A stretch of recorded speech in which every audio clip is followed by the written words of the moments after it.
Today I'm showing you how to make I-cords, and we're going to turn 3 strands into an I-cord braided handle or strap.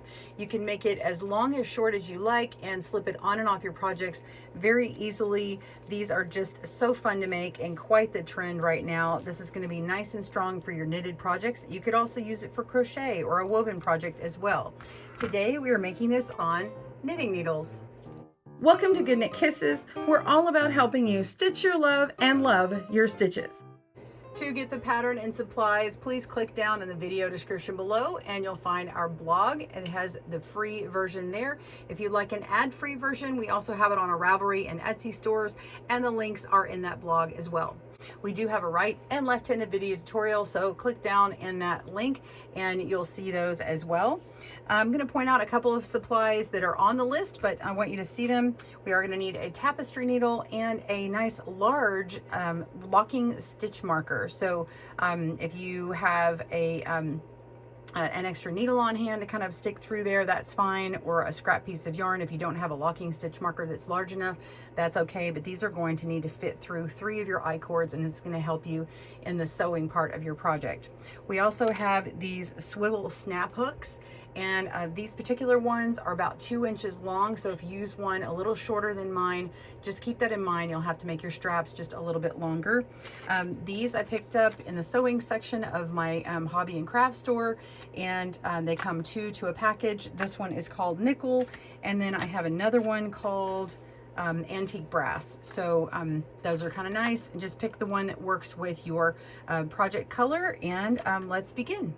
All right, let's talk about needle options before we begin, because I think this is a really nice feature if you want to switch up and learn how to start using DPNs, double pointed needles. They're really handy for working an I-cord. So you only need 2, and I will show you how to work them. I'll also show you how to work with circulars that I usually use, or you can use straights. The circulars and straight needles are used the exact same way. Whatever needle you use, just make sure to use an appropriate weight yarn. I am working with a US 7 needle, which is a 4.5 millimeter, and the yarn is a number 4 weight yarn or medium worsted. This happens to be a mercerized cotton, and it's extremely durable for our I-cord. All right, let's begin with the cast on. I'm going to show you how to cast on. I'm going to do it with the DPNs first. We'll show you how to cast on and work several stitches, and then I'm going to show you how to work it with either straight or circular needles so that you can see how it's done no matter what needle you use. We're going to start off with a long tail. This is about 12 to 18 inches. Just eyeball it. And I'm going to wrap that around my finger twice. This is how I make my slip knot. You make it however you like. Take the back loop over the front once, and one more time, back loop over the front, over the tip of the finger, pull it, and it'll make a slip knot. And then I'm just going to place this on my needle. I'm going to turn this around, and I like to put the tail part toward me and the ball to the back. Pull on that yarn.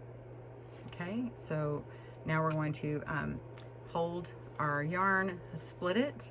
We're going to pull back and do that slingshot cast on. We're just picking up 1 stitch. So go up at the thumb, down at the finger, down at the thumb, let it go. We have 2 stitches cast on, and now I'm just going to take our tail and put it in my non-dominant hand here and hold it at this end. We're just going to slide these stitches all the way down, and we're ready to pick up our other needle and work this as a row. We're only going to be working on the right side, everything facing us, and we're never going to flip it over. So we're going to knit those 2 stitches, 1 and 2. Make sure and pull it to the back so you get the gauge of your needle and not the tip of your needle. And then we want to do the next row. We're simply just going to switch hands and push our knitting down to the end, pick back up our working yarn, and knit the next stitch. 1, 2. Slide it down again, pick up our free needle, and knit the next 2 stitches. 1 and 2. And you're just going to continue to work that. You'll notice when you pull on this, after you have several rows knitted, it's going to stretch out. So you're going to end up working it till you have 32 inches, and then we will bind off. I'll show you how to do that in a moment. So you just keep working that, and then make sure to pull this out before you take your measuring tape and measure that 32 inches. So let me go ahead and put this down, and we're going to cast on. I'm going to show you how to do it on the circulars here. It's the same as for straight and circulars. So we've got a nice long tail. Make our slip knot however you make yours. Okay, now I'm going to put this one on here. So if you need a review on slip knot, just rewind. I'm gonna slip this on, tighten it up, grab my yarn, and we're gonna cast on one more. Go up at the thumb, down at the finger, down at the thumb, let it go. We've got 2 cast on, and then now we need to slide these stitches over to the other needles. Okay, this is the same for straights or circulars, and we're just gonna come down here and pick up those stitches over. And then when you knit, make sure you've got that tail out of the way. Work with your ball yarn, and we're just going to knit 1 and 2. Okay, keep it all on the right side and pass it back over. Knit 1 and 2. And you see, I constantly have this yarn in my hands, and it's easy to just pass it back and forth. When you're stopped working with it, you can just pull it to the back of this long cord here if you're using circulars, and you can pick it back up later. If you choose to pick it back up later, just know that the yarn is always coming from the back, and so you'll know that this is the right side that doesn't have the yarn coming from it. So the wrong side has the yarn coming from the back. You just slide it back over. You can also, on the circulars, pick it right up and scoot it all the way to the other side and do it that way. I really wouldn't advise just passing it back and forth that way between the rows, just because it's a lot of traveling time for the yarn, and you might be inconsistent with your stitches. So I would just pass them back and forth between the tips of the needles, and you should get a pretty consistent cord. Now, if you knit and your cord is inconsistent, maybe you have a few funny spots or whatever, don't worry about it so much, especially if you're new to icords, because once you have this braided together, it's going to hide some of those imperfections. So I wouldn't worry about it too much, especially if this is your first time. Just be encouraged that you're making icords that get braided together, and it's a forgiving project. All right, so you're just going to keep passing that back and forth until you have 32 inches. Pause your video, and I will meet you back up when I've got a good length, and I will show you how to cast this off. All right, we'll see you there. All right, we are casting this off, or binding it off, and we want to go ahead and knit that very first stitch. All right, drop the old one off, and before we move on, we're going to cut a nice long tail, same as the beginning. Get my scissors out, get a nice long tail going, and clip that. Okay, and then we're just going to pull it on through. All right, and now we're going to knit that final stitch and pull it on through again. Okay, pull it off your needles and tighten it, and there you go. So I have my ending and my beginning. I had already measured this to 32 inches, or whatever length that you want for your strap. If you want short straps or long straps, just be consistent. You're going to make 3 of them the same length, and then we're going to sew them next in our next part of our video. So be sure and get your locking stitch marker ready, and this one right here, and then you'll be pinning them together in the next segment here. Again, you can make them all short. Just keep in mind the length of that you want, and that it's going to be braided, which will shrink it up a little bit, and the hardware pieces that you're using. All right, pause your video, and we will see you there. All right, now we've got our 3 strands, and we want to get our measuring tape out and our large stitch marker, and we're going to measure 1 inch. Okay, so from the bottom here, 1 inch up, and we're going to put our stitch marker through all of these here. So the best way to do it is lay them all down flat. I'm showing you already put on here, but I'll show you how I did it. Lay them all flat to where these square pieces all have a flat edge up against each other, so they're not twisted or anything. Don't worry about what's happening up here. Just make sure on the end they're lined up, and then you measure your inch, and what you can do is measure one of them to that 1-inch mark and go 1 stitch above. So I'm at, let's see, 1, 2, 3, 4, 5, 6 stitches, and then I'm going to go to the 7th one. So that's right above that mark, okay, because I'm going to be sewing in this area here where the 1 inch is. So we go right above that by 1 stitch. And now I can come over here and do the same thing again. I can even count my rows. 1, 2, 3, 4, 5, 6, 7, right here. Okay, and then this one, and so let's see, those are on the flat side, yep. And then this one here is 1, 2, 3, 4, 5, 6, and right above here 7. All right, so now I have them all lined up. All right, now I'm going to set aside the 2 long strands on the end, okay, these 2 cords on the ends, and I'm going to work with the strand that's in the middle. Might seem a little weird, you'll understand in a moment once I've done it. And go ahead and thread your needle. And using this tail here, we are going to sew all 3 of these together. So we're going to actually take our needle and go through this stitch here on the end, just to have a place to start going through. I'm going to go up 1 stitch and come back down through the middle of this stitch here, and I want to pick up all the stitches across the very bottom, making sure that we're not twisting anything. So yeah, they're still flat. Make sure this doesn't twist, and go through that bottom stitch.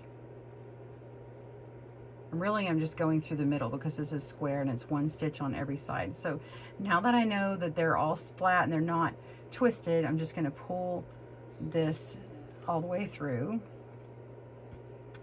Okay, and then now I'm going to go up 1 stitch from the side and come through both of those stitches, and then go through the next stitches in the row above in that middle strand, or that middle I-cord, and then go through the last one, both stitches. And we're doing like that old-fashioned candy where we're just making this serpentine go up. Okay, we just go up 1 row, over, up 1 row, over, and continue until we get to that 1-inch mark. Go ahead and do that. Pause your video, and I will meet you back up at the end of that.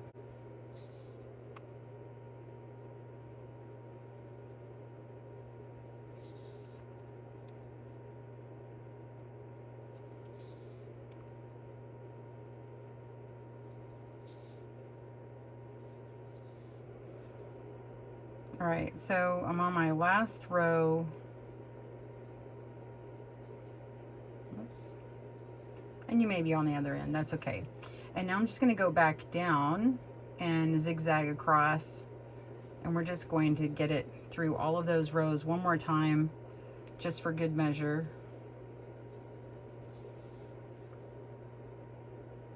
So that we have a nice consolidated strap here that we can sew to our hardware.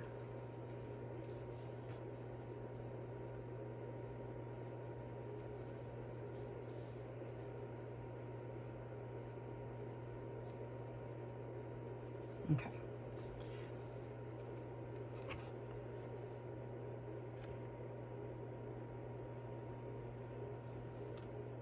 All right, once you've done that, you can just weave this into a spot in the middle.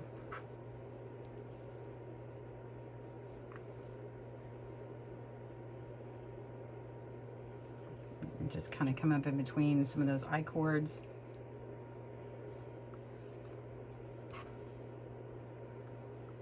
And trim.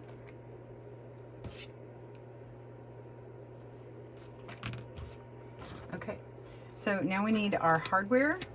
We're going to pick one of these up, and if your little tail is seen visible, you can just go ahead and wrap it up this way to where it hides. So just pull these tails through, and we're going to be folding it over to that 1 inch mark. So we're going to use one tail from one side to weave back and forth from the front to the back and forth across, and then come back the other way, and then you're going to clip it and weave that in, and then you're going to use the other tail to sew it in. So you're going to have two different areas that sew in. So I'm just going to show you what I'm doing. Thread your needle. We're folding it over, and we're going to begin going through this back fabric here. I'm going to go through both stitches, pull all the way through. Oops. There we go. All right. And then come over to the next I-cord, pick up the stitches from the top edge.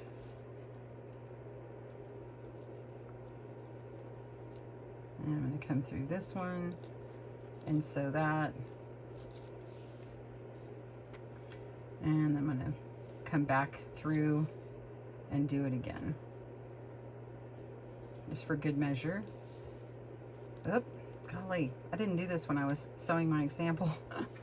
Okay, and then now I'm going to come back to this part again, and I'm going to sew in this little part that's kind of funny looking, so just going to go right over that. Just picking up any spots that aren't as tidy. And then I'm just going to kind of go through the middle here and trim my tail. All right, now we're going to do the next one. Put on tapestry needle, and you're going to go through your strands again. This is for good measure, and everything's going to be nice and secure. When you do this on the other side, after this is braided, you'll just need to make sure that you're not picking up the other stitches. Well, when you do it on this side and the other, just make sure that these little I-cords are not in your way when you're sewing. Okay, this one's in here pretty secure now, so I'm just going to weave in the rest of my tail. Just pick a spot kind of in the middle and trim. So now this is securely fastened, and all we have to do is remove our stitch marker and braid. So I have my whole set here, and I just turn it over to where the binding is at the back, and then I'm gonna start braiding in like a 3-strand braid. So the best thing, it's kind of hard for me to do on camera here, is to secure this. You could clip it into something or tape it down, and then you're just going to do just a regular braid. I don't even know what this is called, but you're just taking this side and moving it here, and then the outside and moving it here, and you're constantly taking the outermost part and bringing it to the middle. Go to the other side, outer part, bring it to the middle, and so on. And as you do it, make sure and kind of pull on your strands in the back part here so that they're not getting twisted, okay?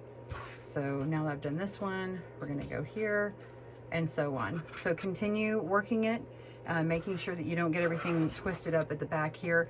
Go all the way down until you have 1 inch left, and I'll show you how to put your stitch marker in so you can sew again. All right, we've come down to the end, and you can see I've got a little over 1 inch left, and I'm still braiding, but you might notice that some of these are a little bit longer than one. So this is what you would do if you got to that. So I have about 1 inch left, and these two are about the same length. This one's just a little longer. So what I'm gonna do is just kind of ease the fullness like in sewing. I'm just gonna push it to where it gets to that 1 inch mark here.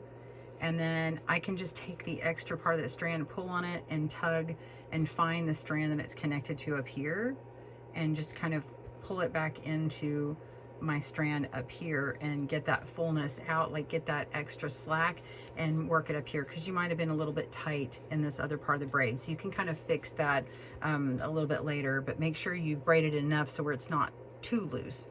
All right, make sure that these are all nice and flat. And we're going to go to that mark where we had before. So if you had 6 like I did on your 1 inch, then you can just count up and go 1, 2, 3, 4, 5, 6, and then we're going to go to the 7, and I'm going to go right here because it actually twists like that, and then that's the front part, and then this one is showing the right side or the front here. So I'm going to count that up. 1, 2, 3, 4, 5, 6, and then we go to 7. Easier said than done. Okay, and then the next one we have, this is flat and lined up, so we have 1, 2, 3, 4, 5, 6, and there's the 7. Lock that in, and now these are ready to get done. You just separate the strands like we did before. Go ahead and bind these middle, this middle I-cord to the ones on the right and left by going through the end. Same as you did before. Just look back at that video if you need it. I'm going to go ahead and skip to putting on the fastener here in a second. Just go ahead and sew this together, pause your video, and I will meet you at the point where we're going to put this part on. See you in a moment. Okay, I've sewn this middle part together, and now we need to seam it to our hardware. You've already done this once over here, but I just want to make something clear. So you want to notice how you are going to seam this together. On this end over here, if I turn it over, you can see where I had folded it over this direction and sewn it this way. So you want to make sure and do yours the same way so that this doesn't get twisted. So let's say we put the seam up real quick. We're going to flatten out our strap so that it lays the same direction. See, this one flipped around, and so now we can do the same thing we've done before. We're going to feed our yarn through our long tails and flip it over, and we're going to sew right to where this line is and do the same thing that you had done before. Okay, and that way your straps have a seam on the same side. And I know that these are swivel straps, and so you can clip them on your purse so that the seam goes onto the inside of your bag or your purse. And if it wasn't as pretty, it won't be seen as much. All right, so just grab one of the ends, and I'm going from this side. It doesn't really matter which side you do it from, and then go through like that and sew it together just as before. All right, so go ahead and do that. Pause your video, and I'll show you mine when it's done. We'll see you there. Well, I'm going to remove my last stitch marker, and I have my strap ready. So just make yourself a second strap. You could even make another pair where you change the hardware or make the strap shorter, whatever you like. I can't wait to see yours. And also, we are going to have another project that works these straps into it, so stay tuned for that. And you will see us soon here on GoodKnit Kisses. Be sure and tag us on at GoodKnit Kisses on Instagram. We would love to see your projects and your straps. We'll see you soon. Bye, everyone. Thanks for joining us today, where we help you stitch your love and love your stitches. See you again soon.